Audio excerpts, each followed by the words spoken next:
अस्सलाम वालेकुम स्टूडेंट्स, कैसे हैं आप लोग। उम्मीद करती हूँ सब खैरियत से होंगे जी। तो स्टूडेंट्स, प्रीवियस लेक्चर्स में हम लोगों ने क्वेश्चन 5 6 तक सॉल्व आउट किया था। क्वेश्चन 5 तक सॉल्व किए थे। आज हम करेंगे क्वेश्चन नंबर 6 ऑफ एक्सरसाइज 9.2 जी। तो बेटा क्वेश्चन नंबर 6 में हमारे पास क्या है, the area of two similar triangles are 16 centimetre square and 25 centimetre square. यानी दो सिमिलर ट्राइंगल्स का एरिया आपको गिवन है, A1 और A2 गिवन है। सिमिलर ट्राइंगल्स हमने पहले भी एक्सप्लेन किया कि ऐसी फिगर होती है जिसमें साइज़ जो है वो डिफरेंट होता है और उसकी शेप्स जो हैं वो सेम्स होती हैं। नेक्स्ट वो कहते हैं what is the ratio of the pair of corresponding sides. आपने साइड्स की रेशो फाइंड आउट करनी है, यानी आपने L1 ओवर L2 आपने फाइंड आउट करके देना है, जस्ट इतना सा। तो देखिए स्टूडेंट्स, A1 आपको गिवन है 16 सेंटीमीटर स्क्वायर, A2 आपको गिवन है 25 सेंटीमीटर स्क्वायर। आपने फाइंड आउट क्या करना है, L1 ओवर L2 जो है वो आपने फाइंड आउट करना है। तो हमने रेशोज़ लगा लिए हैं, इसकी रेशो हमारे पास फार्मूला लगाया मैंने, फार्मूले में मैंने दोनों तरफ स्केयरिंग कर लिया। वो मैंने स्केयर रूट इसलिए किया है, स्केयर रूट इसलिए किया है ताकि ये मेरा स्केयर ख़त्म हो जाए, क्योंकि मुझे L1 over L2 find out करना है। तो ये देखें, ये यहाँ से ख़त्म हो गया और हमारे पास फॉर्मूला कुछ इस तरीके का आ गया कि L1 over L2 A1 over A2 के ऊपर स्केयर रूट आ गया। अब देखें, A1 की वैल्यू 16 है और A2 की वैल्यू 25 है। इसके ऊपर हमारे पास स्केयर रूट आया हुआ है और 16 जो है वो किसका स्केयर देता है, 4 का स्केयर देता है और ये 5 का स्केयर देता है। तो जब इसके ऊपर स्केयर रूट होगा तो ये इनको कैंसिल कर देगा, तो आंसर 4/5 आया।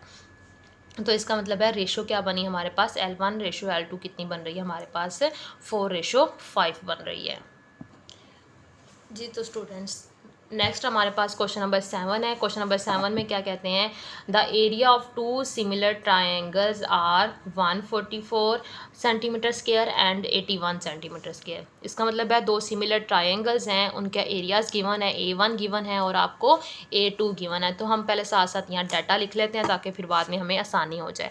एरिया ऑफ लार्जर ट्राइंगल जो है वो A1 जो है 144 सेंटीमीटर स्क्वायर है। Area of smaller triangle A2 कितना है, 81 सेंटीमीटर स्क्वायर है। नेक्स्ट क्वेश्चन रीड करते हैं, if the base of the large triangle is 30 centimetre. एक लार्ज ट्राइंगल की बेस 30 सेंटीमीटर है, यानी आपके पास L1 कितना है, 30 सेंटीमीटर है।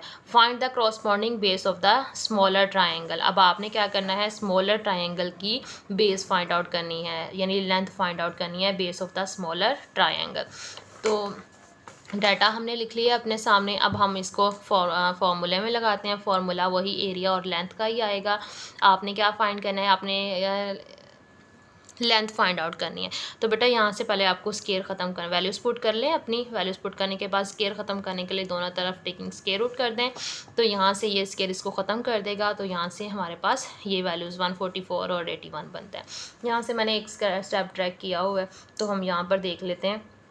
ये 12 का स्केयर बनता है 144 और ये 9 का स्केयर बनता है। तो ये इसका square root is equal to यहाँ पे 30 ओवर L2 रह गया। ठीक है, ये स्केयर रूट ख़त्म करेंगे तो 12 और यहाँ से ख़त्म होगा तो 9 आ गया और 30 ओवर L2 आपके पास एक साइड पे आ गया। अब हमने L2 फाइंड आउट करना है, तो इनको उल्टा देते हैं। तो ये L2 ऊपर चला गया, 30 नीचे डिनोमिनेटर में आ गया। इसी तरह 9 नोमिनेटर में चला जाएगा और 12 डिनोमिनेटर में आ गया। अब L2 फाइंड करना है, 30 डिवाइड हो रहा है, दूसरी साइड पे जाके क्या हो जाएगा, मल्टीप्लाई हो जाएगा। 30 को 9 से मल्टीप्लाई करवाएं, 270 आता है, 12 पे डिवाइड करवाएं तो बेटा L2 की वैल्यू हमारे पास 22.5 सेंटीमीटर आएगी। क्योंकि लेंथ का यूनिट सेंटीमीटर होता है तो फिर हम इसके साथ सेंटीमीटर लगा देंगे। ओके स्टूडेंट्स, नेक्स्ट है क्वेश्चन नंबर 8। ये थोड़ा सा क्वेश्चन लेंथी है, आंसर इसका लेंथी नहीं है। तो थोड़ा सा ये आप लोगों को ना देखना पड़ेगा, इसको समझना पड़ेगा कि क्वेश्चन में किस तरीके से क्या कह रहे हैं। क्वेश्चन है हमारे पास, अ रेगुलर हेप्टागोन जो होती है 7 साइडेड फिगर होती है। ठीक है, a regular heptagon is inscribed in a larger regular heptagon. एक स्मॉल रेगुलर हेप्टागोन लार्ज के अंदर पड़ी हुई है and each side of the larger heptagon is 1.7 time the side of the smaller heptagon.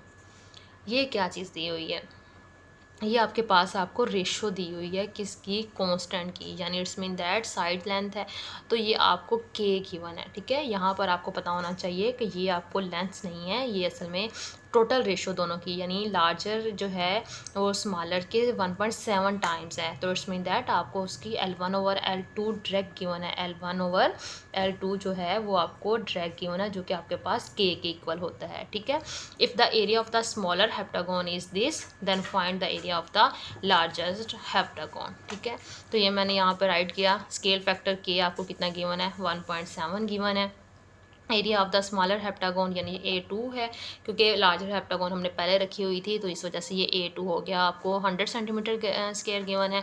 Area of the largest heptagon आपने find out करना है, यानी आपने A1 फाइंड आउट करना है।